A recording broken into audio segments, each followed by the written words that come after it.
More from the front. Yeah? A little more from the front, but just with this, yeah.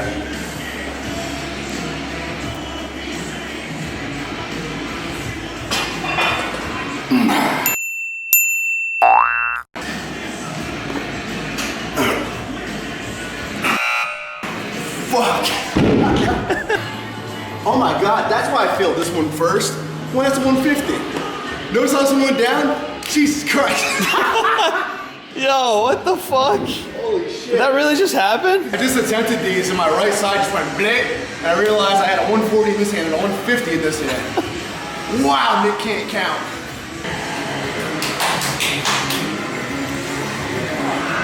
I didn't hurt myself there.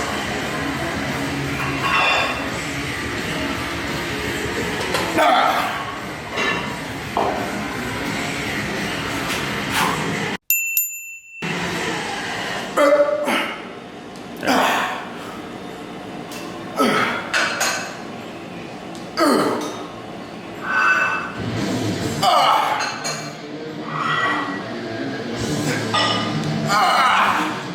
Much better.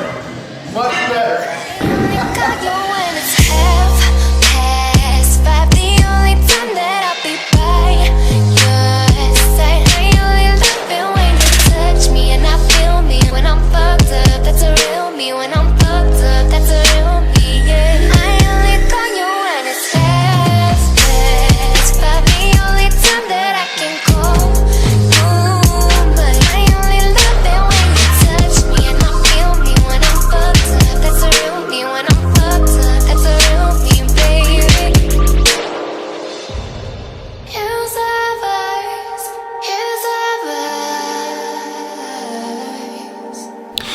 As much as I rag on the ocean state, Rhode Island, for being a horrible state to live in, economically, it is the best state to be in during the summertime. It is the ocean state for a reason, and one of the biggest perks I haven't shown you guys yet is Block Island.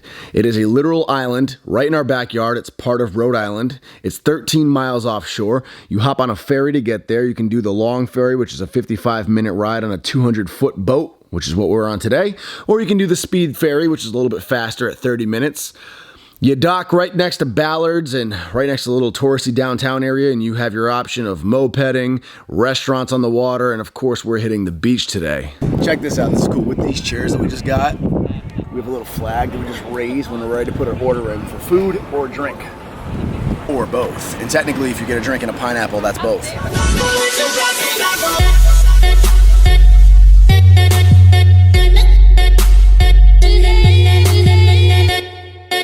It's noon and we just did the chair pivot. Ocean's now that way. Had to follow the sun's direction. What do you think? Another drink? Another drink. I think I was aiming at you. Roll the flag. You were aiming at me. You got it. Good aim, bro. Good aim.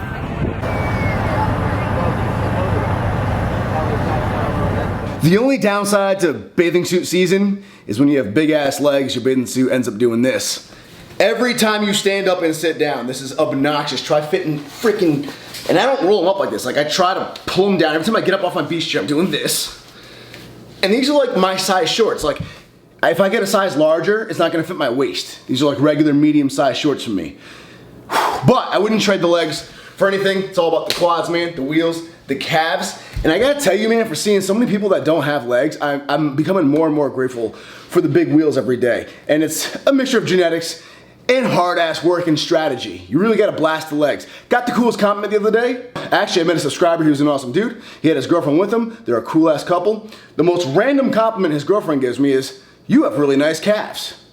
That's awesome. I respect the lady who can respect the lower body. Ariana, scale from 1 to 10, how important are a man's legs to you? A 10. It's like a necessity, no question about it. Just they look powerful. So check this out. I wanted this video to really focus on leg training and exactly what I do to A, get strong in the leg region and build up big legs on the bodybuilding stage. Big squat, big appearance. This is what this video is intended for. Check out the rest of this clip. This was filmed actually last week. Let's rewind time. Here we have Paige and Ouija. Ouija, say hi, you guys. No one calls us that. I just finished Stranger Things and it was pretty solid. Now I'm checking out the current new season of Orange is the New Black. I woke up feeling really like blah today. Just like down and uninspired and So, I figured I would just film. I have no plans for a video as of now, but I enjoy filming, so that usually brings my spirits up. I also switched it up and I'm having coffee today. Just felt like coffee. Had a craving for coffee, so no pre-workout coffee. Chilling, watching the show, about to go hit legs. So last week you saw me smash an unplanned 565-pound squat for an all-time PR. I mentioned how I hadn't even been playing with heavy weights leading up to it. I've been doing all light tur weights, very high volume, higher reps. A lot of bodybuilding style training, but of course implementing heavier and heavier weight gradually for the strength training side of it. Guys, volume is king. Whether you're trying to build a physique or gain strength or do both, volume will do both for you. So here's what a normal leg workout has been looking like for me. I did switch it up and hit a 500-pound single to warm up today, and it moved hard and heavy. And the reason I did this is because warm-ups were moving hard and heavy. I could tell today was going to be an off day, a really bad day in the gym. I just felt super weak and drained today. So to make my working sets feel a little bit lighter, I first hit a single with some heavier weight, about 88% of my max. And it moved kind of rough, but that is what it is. Then I dropped down to 455 for my actual working sets. I did 2 sets of 4 with that, then dropped down to 405, did 2 sets of 8 with 405, bringing us to 25 total reps, all within the 80% range of my max. So that's some pretty good volume for me. Everyone's threshold for volume is way different. For me, that's very solid volume wise. And I followed it up with some split squats, a unilateral movement, super important for fixing any weaknesses you have. If you have caving knees in your squat, wobbly knees, whatever it may be, unilateral movements will really bring out any weakness you have and strengthen it. That's why they're so damn hard. Focus on tracking that knee towards the outside of your foot with every single rep. Shout out to Ani brand, the best flat shoe in the world. It's my deadlift shoe, but I use it for most of my workouts actually besides squats. So I switched to these for the leg press just because I feel like I can really dig into my feet better and focus on that mind to muscle connection. I keep the leg press really light in this specific workout, just 6 plates per side because it's what was already on. And I just do sets of 12, really focusing on squeezing, flexing, and contracting the quads. A good little pump movement more or less.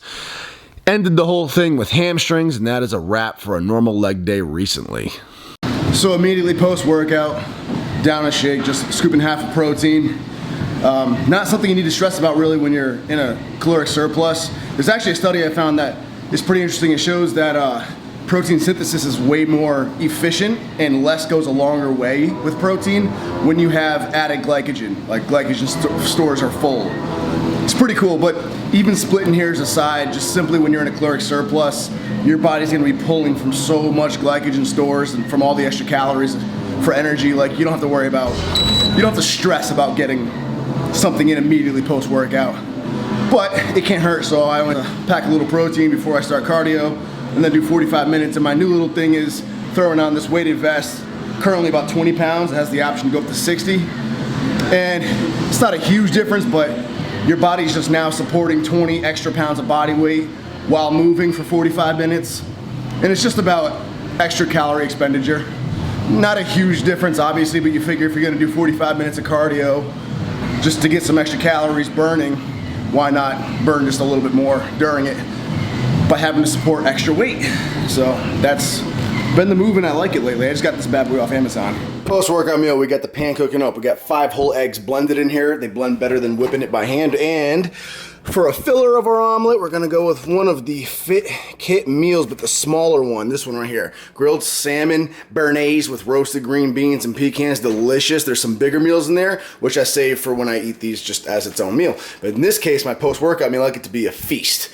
So we just tear this bad boy open, all inside here, already cooked, prepared by chefs. We just poke to ventilate, pop it in for a minute. Bam, beautiful. Oh yeah.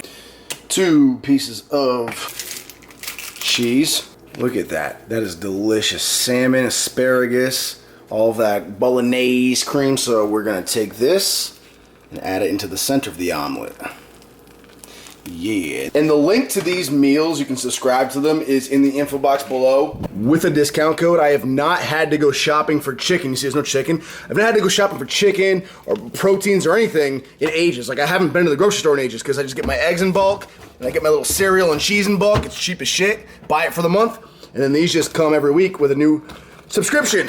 And boom, now we're gonna add a final piece of cheese. Bleep. I'm gonna attempt to flip this one-handed holding the camera. Hapow! Wow, all right, not bad. I kind of overcooked the eggs a little bit. That's what happens when you film while cooking, but I do it for you guys because I love you. It don't look pretty, but you're a sissy if you give a fuck what your food looks like. It's all about how it tastes, and that's gonna taste fucking great. We left the eggs nice and like squishy on the inside, despite the outside being a little over well done. Salmon's cooked pure. Oh my God, it's just delicious. Now remember, I eat about 2 major meals a day. Sometimes with a small, like, proteiny, snack-sized meal in between, but 2 major meals a day, so I make my post-workout really fucking big. Now, if you eat like 6 small meals a day, you probably wouldn't want this much in one sitting unless you're like the size of Jay Cutler, but this right here is supposed to take up a good portion of my day's eating in one sitting. So, 2 packs of oatmeal, sugar-free, brown maple sugar, yeah, good English, is gonna go with that, plus some blueberries. Oh my God, gotta get them phytos and micros in, plus it's delicious. A little bit of cinnamon, which you should really do after you cook it, but we're freaks. Now that it's cooked, slightly on the dry side, add just a splash of almond milk. Mix it around, makes the texture beautiful. And that's it, man. That's a stacked ass post-workout meal. Protein, fats, carbs, the whole 10 yards. This is my first meal of the day, besides the little protein shake. And it is post-legs and post-cardio, and this is most likely gonna land being meal number 1 out of 2, really. Like I said, small little protein snack in between maybe, but that's it.